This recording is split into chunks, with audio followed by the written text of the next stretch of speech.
উত্তৰ লেঙাত আশাৰ কিৰণৰ উদ্যোগত কৃতি শিক্ষাৰ্থী আৰু বিধায়ক দিগন্ত কলিতাক সম্বৰ্ধনা।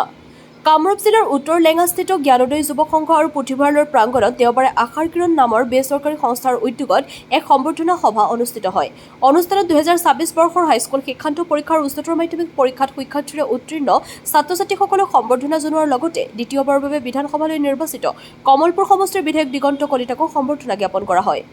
উত্তৰ গুৱাহাটী মহাবিদ্যালয়ৰ নৃতত্ব বিভাগৰ অধ্যাপক ললিত শ্ৰেষ্ঠই সঞ্চালনা কৰা সভাত বিধায়ক দিগন্ত কলিতাই এক সুন্দৰ আয়োজনৰ বাবে সংস্থাটোৰ বিষয়ববী আৰু সদস্যসকললৈ আন্তৰিক শুভেচ্ছা আৰু ধন্যবাদ জ্ঞাপন কৰে।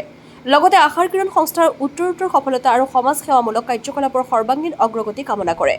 আশাৰ কিৰণ সংস্থাৰ মুখ্য উপদেষ্টা তথা সমাজকৰ্মী ভৱেন কুমাৰ ডেকাই আঁত ধৰা অনুষ্ঠানত উত্তৰ গুৱাহাটী মহাবিদ্যালয়ৰ অধ্যাপিকা শিখাৰাণী কাকতি, অৱসৰী শিক্ষক চন্দিৰাম দাস, তপেশ্বৰ দাস, সমাজকৰ্মী তথা বিশিষ্ট ব্যৱসায়িক মহৰুম আলী, অৱসৰপ্ৰাপ্ত বন বিষয়া ধৰ্মেশ্বৰ দাস, সমাজকৰ্মী দিলীপ দাসকে ধৰি বহু স্থানীয় বিশিষ্ট ব্যক্তি আৰু ছাত্ৰ-ছাত্ৰী অভিভাৱক উপস্থিত থাকে।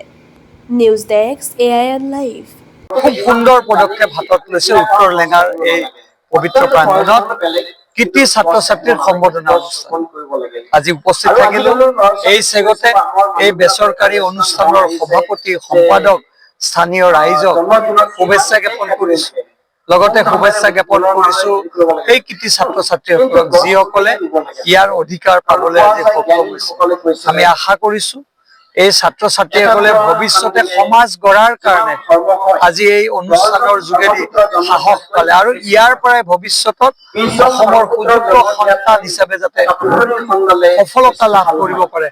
আমি তেখেতসকলক এই উত্তৰ লেঙাৰ বেচৰকাৰী সন্থা আশাৰ কিৰণৰ যোগেদি তেখেতসকলক শুভেচ্ছা জ্ঞাপন কৰিছো। মোক অনুৰোধ কৰিছে ভৱেন ডেকাহঁতে বা স্থানীয় ৰাইজে ফিল্ডখন মাটিৰে ফিল-আপ কৰি দিব লাগে, এখন মঞ্চ লাগে। আমি এনেকে এই অঞ্চলটো উন্নয়ন কৰাৰ এক সিদ্ধান্ত লৈছো আৰু এতিয়া কাম কাজ বিলাক আৰম্ভ হব। তেখেতসকলে অনুৰোধ কৰিছে, মই ৰাজহুৱাভাৱে আজি এই অনুৰোধটো ঘোষণা কৰিছো। সকলোৰে সহায় সহযোগত এই অনুষ্ঠান বিলাকৰ লগত থকা যি অনুষ্ঠান আছে সকলো অনুষ্ঠানে আমাক সহায় কৰক। আমি নিশ্চয় এইখিনি সুন্দৰ এটা ৰূপ দিবলৈ আমি সক্ষম হম। হয়, আজি সঁচাকৈ আমাৰ আশা কিৰণ যিটো বেচৰকাৰী সংস্থা আছিল, এটা আমাৰ শুভৰ দিন। কিয়নো আমি যেতিয়া আশা কিৰণ বেচৰকাৰী সংস্থাটোৰ আমাৰ জন্ম হৈছিল, তেতিয়াই আমি ভাবিছিলো যে সমাজৰ যিবোৰ আমি উন্নয়নমূলক কাম, সমাজৰ যিখিনি উঠি অহা যুৱ প্ৰজন্মৰ কাম, তেওঁলোকৰ যিখিনি উজ্জ্বল ভৱিষ্যতৰ উঠি অহাৰ যিখিনি আমি কাম, শিক্ষা দীক্ষাৰ পৰা আদি কৰি স্বাস্থ্যৰ পৰা আদি কৰি আমি সকলোৱে সামৰি লৈ তেওঁলোকৰ মানে দেহৰ উন্নতিৰ কাৰণে আমি নিশ্চয় চেষ্টা কৰিম। আজি তেনেকুৱা এটা শুভ দিনত আজিৰ এই স্থানত যিসকল মহান ব্যক্তি আমাৰ এই অনুষ্ঠানটিত উপস্থিত আছে, তেওঁলোকক আমি ধন্যবাদ জনাইছো। আৰু এই আশা কিৰণ বেচৰকাৰী সংস্থাটোৰ আমি প্ৰথম আজি কাৰ্যসূচী হিচাপে যোৱা 2026 বৰ্ষত যিবোৰ শিক্ষাৰ্থী উচ্চতৰ মাধ্যমিক আৰু হাইস্কুল শিক্ষান্ত পৰীক্ষাত শিক্ষাৰ্থী উত্তীৰ্ণ আছিল, তেওঁলোকক আমি উৎসাহ উদ্দীপনা যোগাবৰ অৰ্থে আমি আজি এটা সম্বৰ্ধনা অনুষ্ঠান আমি অনুষ্ঠিত কৰিলো। আমি ইয়াৰ আগতে যেতিয়া বিশ্ব পৰিৱেশ দিৱস আছিলে, বিশ্ব পৰিৱেশ দিৱসত আমি গছৰ পুলি ৰুইছিলো। গছৰ পুলি ৰুই আমি সেউজ বনীকৰণৰ উদ্দেশ্যে হাতত লৈ আমি বিভিন্ন ধৰণৰ কাৰ্যসূচী হাতত লৈছিলো। আৰু তাৰ পৰৱৰ্তী সময়ত আজিৰ অনুষ্ঠানটো হ'ল ভৱিষ্যতেও আমি এই বেচৰকাৰী সংস্থাটোৱে সমাজৰ হিতৰ কাৰণে, সমাজৰ উন্নয়নৰ কাৰণে আমি নিশ্চয় কাম কৰি যাম বুলি আমি দৃঢ় প্ৰতিজ্ঞাবদ্ধ হৈছো।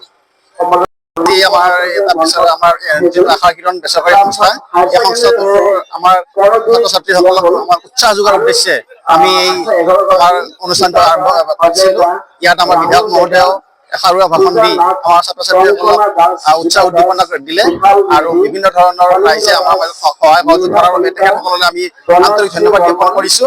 আৰু ভৱিষ্যতে আমি এনেকুৱা ধৰণৰ সমাজ উন্নয়নমূলক কাম বা সমাজৰ কিছুমান আৰ্থিক পিছপৰা লোকক সহায় কৰাৰ কাৰণে আমি আমাৰ এই NGO-টোৰ যিবিলাক কাৰ্যসূচী, তেনেকুৱা ধৰণৰ কাৰ্যসূচী পদক্ষেপ আমি গ্ৰহণ কৰিবলৈ চেষ্টা কৰি থাকিম।